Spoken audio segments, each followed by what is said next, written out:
तो संतों के संग करने से लाभ क्या होता है? तुलसीदास जी महाराज ने कहा, संतों के संग करने से 4 फल की प्राप्ति होती है। सुनि समुझहि जन मुदित मनो, मज्जहि अति अनुराग, लहहि 4 फल अछत तनु, साधु समाज प्रिया।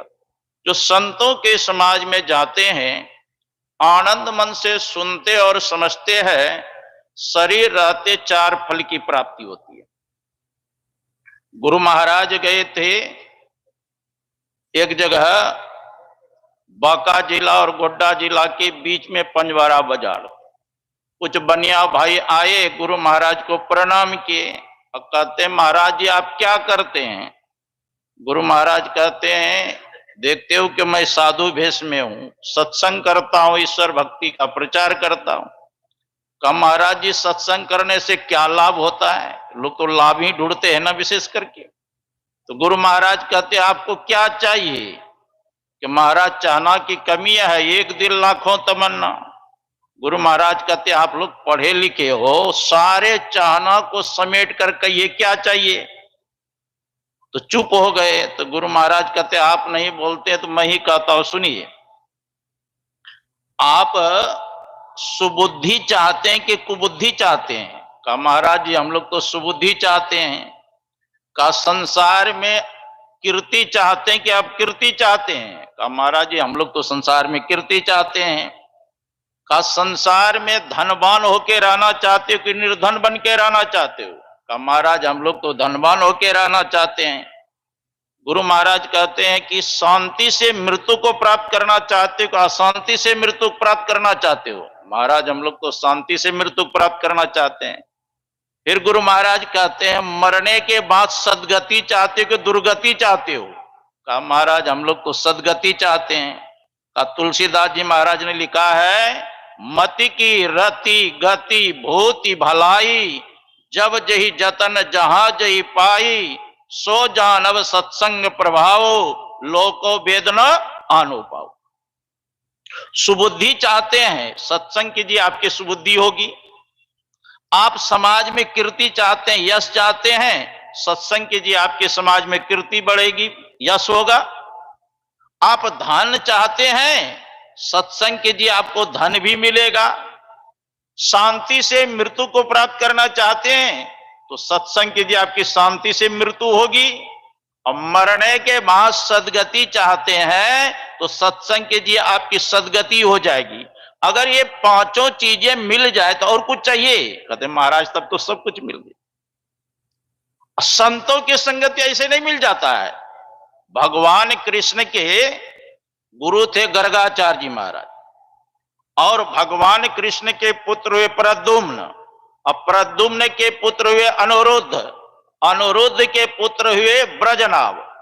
ब्रजनाभ से गर्गाचार्य जी महाराज कहते हैं, गंगा पापम शशि तापम धन्यम कल्प तरोर हरेत, पापम तापम तथा धन्यम सद्य साधु समागम। गंगा जी में स्नान करने पर गंगा मां मनुष्य के पाप को धोती है, गंगा पापम। शशि तापम, चंद्रमा दिन के गर्मी को रात्रि में हर लेते हैं, क्योंकि चंद्रमा का गुण है शीतल प्रदान करना। अदन्यम कल्प तरोर हरेत, कल्प वृक्ष के पास जब मानव बैठते हैं तो कल्प वृक्ष मनुष्य के दरिद्रता का हरण करते हैं। लेकिन संतों का संग करेंगे तब क्या होगा? का पापम तापम तथा धन्यम, आपके पाप ताप दरिद्रता तीनों का हरण होगा। का कब? मरने के बाद। का नहीं, सद्य साधु समागम। सद्य का अर्थ होता है तत्काल। संतों के संग करेंगे, आपके पाप ताप दरिद्रता तीनों का हरण होगा। इसलिए कहा संतों का संग करने के लिए। देखो जी, भक्ति के प्रति, संतों के प्रति, सत्संग के प्रति ऐसे प्रेम नहीं उत्पन्न हो जाता है। भागवत में बताया गया है, नृणाम जन्म सहस्रेषु भक्तो प्रीतिर ही जायते, कलो भक्ति भक्त्या कृष्ण प्रस्थित। नृणाम जन्म सहस्रेषु, मतलब हजारों जन्मों का जब पुण्य इकट्ठा होता है तब भक्ति के प्रति प्रेम होता है, सत्संग के प्रति प्रेम होता है, महापुरुषों के प्रति प्रेम होता है। नृणाम जन्म सहस्रेषु भक्तो प्रीति ही जायते, कलो भक्ति भक्त्या कृष्ण पुरस्ततः। कलयुग में तो भक्ति का ही महत्व है, भक्ति का ही महत्व है।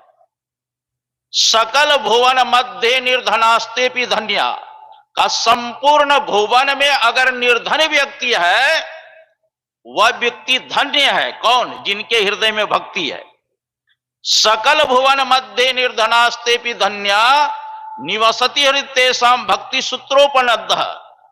कहते हैं भक्ति सूत्र में बदकर भगवान भी सामने प्रकट हो जाते।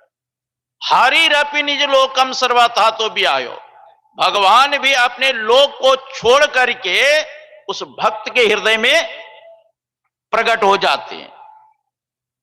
प्रविशति हृतेषाम भक्ति सूत्रोपनद्ध, भक्ति सूत्र में बदकर भगवान भक्तों के हृदय में विराजमान हो जाते।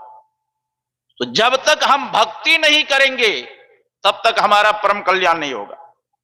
पलटू दास की वाणी में है, भक्ति करत कन्या भली साकट भला न पूत, अच्छेरी के गलगल थना जामे दूध न मूत। भक्ति करत कन्या भली, आपके घर में पुत्री ही है, सत्संग करती है, ध्यान करती है, ईश्वर की आराधना करती है, पूजा पाठ करती है, कहा वो अच्छी है, लेकिन साकट भला न पूत। साकट किसको कहते हैं? महिष खाए और मदरा पाना गरजे वज्र घात समाना। जो भैंसा का मांस खाता है, बकरी के मांस खाते हैं, पटा खस्सी का खाते हैं, का ऐसा पुत्र भला नहीं है। साकट भला न पूत, अच्छेरी के गलगल थना जामे दूध न मुंह। छेरी कहते हैं बकरी को। बकरी के गले में मांस का पिंड लटका रहता है, उसको निचोड़ेंगे दूध मिलेगा? वो क्या है? बकरी के लिए वो भार रूप है मांस का पिंड का। उसी प्रकार जो ईश्वर की भक्ति नहीं करते हैं तो वह पृथ्वी का क्या है? भार है। ऐसाम न विद्या न तपो न दानम ज्ञानम न शीलम न गुणो न धर्म ते मरते लोके भूहार भूता मनुष्य रूपे न मृगाश्चरण। मनुष्य शरीर तो बढ़िया मिल गया है, लेकिन आपके पास न आध्यात्मिक विद्या है न भौतिक विद्या है। तपस्या भी नहीं करते हैं, दान भी आप नहीं करते हैं, परोपकार भी नहीं करते हैं। तो शास्त्रकार क्या कहते हैं? ऐसाम न विद्या न तपो न दानम ज्ञानम न शीलम न गुणो न धर्म ते मर्त्य लोके भूभार भूता मनुष्य रूपे न मृगाश्चरंती। वह मनुष्य होते हुए मृगा मन पशु के समान है। और कैसा पशु? तुलसीदास जी महाराज ने लिखा, रामचंद्र के भजन बिनु जो चाह पद निर्वाण ज्ञानवंत अपि सोनर पशु बिनु पूछ विषाण। जो भगवान के भजन के वगैरह निर्वाण पद को प्राप्त करना चाहते हैं, मोक्ष पद को प्राप्त करना चाहते हैं, का वह मनुष्य होते हुए पशु है। कैसा पशु? बिना सिंह और बिना पूंछ का। ऐसा पशु दिखे हैं जिसमें का सिंह भी न हो, पूंछ न हो, यह मानव को ही कहा गया। तो यह मानव शरीर मिला है ईश्वर भक्ति करने के लिए। इसीलिए भगवान श्री राम कहते हैं, प्रथम भगति संतन कर संग और दूसरी रति मम कथा प्रसंगा। जहां संत महात्मा रहते हैं स्वाभाविक कथा प्रसंग चलता है। रति मन प्रेम के साथ सुनना चाहिए। तुलसीदास जी महाराज से पूछा गया, नित्य प्रति दर्शन साधु के ओ साधुन के संग तुलसी काहे वियोगते नहीं लगा हरि रंग। महाराज मैं देखता हूं रात दिन संत महात्मा का संगति करता है, फिर भी रंग क्यों नहीं चढ़ता है? तो तुलसीदास जी महाराज लिखते हैं, मन तो रमय संसार में तन साधुन के संग तुलसी आही वियोगते नहीं लगा हरि रंग। सत्संग में तो शरीर है और मन अगर घर में, दुकान में, खलियान में छोड़ के आए हैं तो रंग चढ़ेगा? रंग कब चढ़ेगा? जब तन के साथ आपका मन भी सत्संग में हो, तब झट रंग चढ़ जाएगा। तो रतीम ने प्रेम के साथ सुनना चाहिए।